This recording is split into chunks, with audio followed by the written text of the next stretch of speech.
Welcome back to my classroom. It's a beautiful day. I'm Matt Dominguez with another teacher-to-teacher tip. And this one's on the big questions. That's one of the main approaches that I am using on how I teach philosophy, is that everybody has big questions and we want answers. And part of what the approach here is that if you're not asking these questions, you've signed up for this class and we're going to start asking them because we need to ask them. And I think high school, even younger, is a great time to start that process, but we got to do it. The interesting thing is I have found that we've already all asked them. We already have formed our own answers to these questions, which goes back to what we've been talking about, is reminding the students, you already have a trust list. There's no agnostics, really. We already have a list of things that we trust. We already have developed answers to all these big questions. You may not know what that is. It's either subconscious or it's just part of your waking reality, but everything you do is based off of them. So this is the part of class, teacher tip, where we are trying to make students become more and more aware of what these questions are and what are my answers to them. So I love the whole go interview a friend, go interview a neighbor, just take the questions around and just start asking people those questions. Do a little journaling, and let's come in and discuss the questions themselves. I like to talk about, in my own family, some of the unique moments where these questions really were kind of in my face. For example, my 4-year-old twins, when our dog died, it's amazing to me. They're 4 years old. What was the first question that came out of their mouth right after Pup died? My little daughter, Papa, where did Pup go? What's she asking? Dad, what happens when a dog dies? Really what she's asking is, am I going to die? And really her question at the age of 4 is, what happens when I die?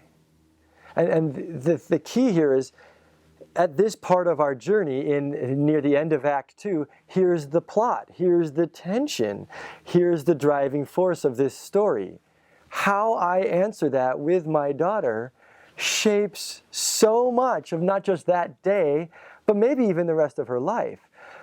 I could say to her, I should be laughing, right? But I could say to her, you know what, Pup, she wasn't perfect. She wasn't the perfect dog, you know that, right? Towards the end there, she started snipping and she got a little moody. And so she will not be entering that ideal world of pupness.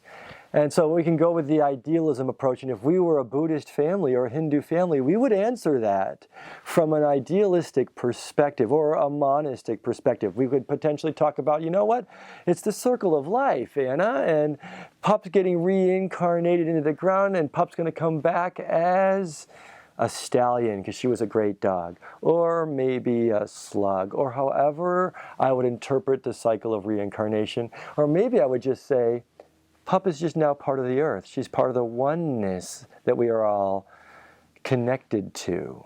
You're a part of Pup, I'm part of Pup, and Pup will live in our memories. I can go there. I could go materialistically, Pup's dead. She's gone, lights are off.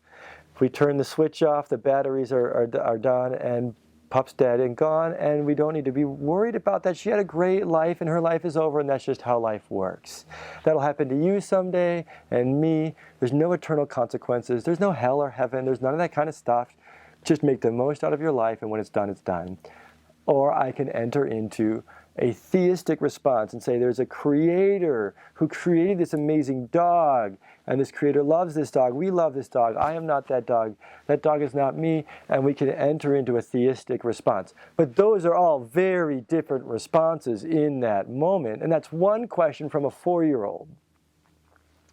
Think of all the questions we have about morality and why to cheat on a test or not, and how you would frame that out.